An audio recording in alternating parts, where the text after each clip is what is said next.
Assalamualaikum warahmatullahi wabarakatuh. Perkenalkan saya Sakti Sari dengan NPM 2312011242. Perkenalkan, nama saya Rio Satria dengan NPM 2312011097.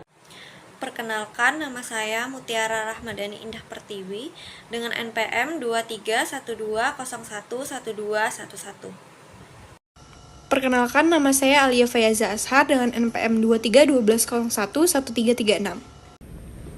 Perkenalkan, nama saya Nayara Sakila Zulkarnain dengan NPM 2312011407. Perkenalkan, nama saya Muhammad Fahriza dengan NPM 2352011154. Perkenalkan, nama saya Lukmanto Zakia Budiono, NPM 23520111126. Baik, saya akan menjelaskan bagian latar belakang. Perkembangan teknologi digital dan media sosial telah mengubah cara masyarakat berinteraksi, berkomunikasi, serta mengawasi perilaku sosial. Dalam masyarakat modern, pengendalian sosial tidak hanya dilakukan oleh lembaga formal seperti hukum, negara, dan keluarga, tetapi juga oleh masyarakat melalui ruang digital. Salah satu bentuk pengendalian sosial di era digital adalah cancel culture, yaitu tindakan kolektif masyarakat untuk memberikan sanksi sosial kepada individu atau kelompok yang dianggap melanggar norma sosial, moral, atau etika. Fenomena ini menunjukkan bahwa media sosial memiliki peran besar dalam membentuk opini publik, memberikan tekanan sosial, serta mempengaruhi reputasi seseorang. Baik, rumusan masalah kami ada 3. Yang pertama, bagaimana transformasi bentuk pengendalian sosial dari era konvensional ke era digital. Yang kedua, bagaimana mekanisme kerja cancel culture sebagai bentuk sanksi sosial modern. Yang ketiga, apa dampak sosiologis dari penerapan cancel culture terhadap individu dan masyarakat. Selanjutnya, saya akan menjelaskan fungsi hukum sebagai pengendali sosial. Di era konvensional, hukum berfungsi sebagai pengendali sosial formal yang bersifat vertikal dan institusional melalui lembaga negara. Namun, di era digital, terjadi krisis kepercayaan terhadap sistem hukum formal karena dianggap lambat dan tidak responsif. Masyarakat beralih ke mekanisme informasi seperti cancel culture sebagai sanksi sosial cepat. Hukum tetap penting sebagai landasan, namun perlu beradaptasi dengan dinamika digital agar tidak tergantikan oleh opini publik yang sering impulsif. Di sini saya akan menjelaskan mengenai pengertian cancel culture.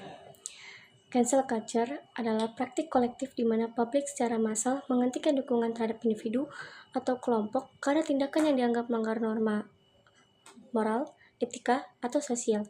Di Indonesia, fenomena ini berkembang menjadi sanksi sosial modern yang efektif, seringkali memberikan konsekuensi lebih berat daripada hukuman formal, seperti kerusakan reputasi permanen dan kehancuran karir.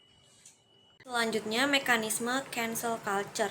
Yang pertama, peristiwa pemicu atau trigger event yang dimana figur publik diduga melanggar norma. Lalu yang kedua, amplifikasi viral, yang dimana narasi dibingkai di media sosial, didorong FOMO dan emosi kolektif.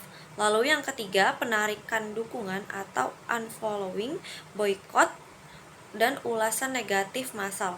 Lalu yang keempat, tekanan pihak ketiga yang dimana menandai sponsor atau perusahaan untuk memutus hubungan.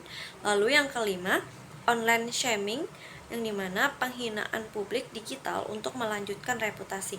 Lalu yang keenam, mentalitas massa yang dimana individu mengikuti arus tanpa verifikasi fakta.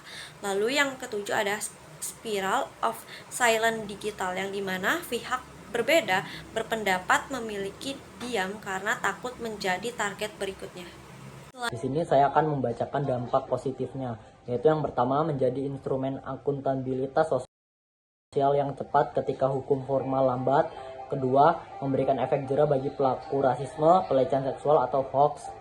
Ketiga, mendorong perubahan perilaku, permintaan maaf publik, hingga perubahan kebijakan korporasi atau pemerintah. 4. Memberikan suara bagi kelompok yang sebelumnya terpinggirkan. Saya akan lanjut menjelaskan tentang dampak negatifnya. Dampak negatif yang pertama adalah pengabaian praduga tak bersalah dan hak pembelaan diri, due process. Yang kedua, digital mob justice, penghakiman massa impulsif tanpa klarifikasi. Yang ketiga, kerusakan reputasi permanen dan gangguan kesehatan mental, kecemasan, isolasi sosial. Keempat, polarisasi sosial dan hilangnya ruang dialog yang sehat. Yang kelima, chilling effect, masyarakat takut menyuarakan pendapat berbeda. Yang keenam, proporsionalitas sanksi tidak seimbang. kesalahan kecil dihukum berat. Itu untuk contohnya. 7. Menurunnya empati sosial dan refleksi kritis. Di sini saya akan melanjutkan menjelaskan mengenai analisis etika dan hukum. Etika klik menurut F. Budi Hardiman yaitu setiap klik, like, share, komentar negatif adalah keputusan moral yang bisa menghancurkan hidup orang lain. Lalu penalty of evil menurut Hannah Arendt yaitu kejahatan besar terjadi karena hilangnya kesadaran moral individu saat mengikuti arus massa yang dangkal. Lalu selanjutnya, pelanggaran prinsip hukum, tidak ada due prosedur, vonis dijatuhkan sebelum fakta terverifikasi. Yaitu selanjutnya adalah cancel culture, bersifat ambivalen, bisa menjadi alat keadilan sosial sekaligus bentuk kekerasan simbolik jika tidak disertai etika dan literasi digital. Lalu, adapun kesimpulannya yaitu transformasi digital menggeser pengendalian sosial dari formal atau vertikal ke horizontal atau partisipatif, berbasis opini publik. Cancel culture adalah manifesti nyata dari pergeseran ini. Di satu sisi, efektif sebagai akuntabilitas cepat, namun di sisi lain berisiko menjadi persekusi digital yang mengabaikan empati, keadilan, dan hak pembelaan.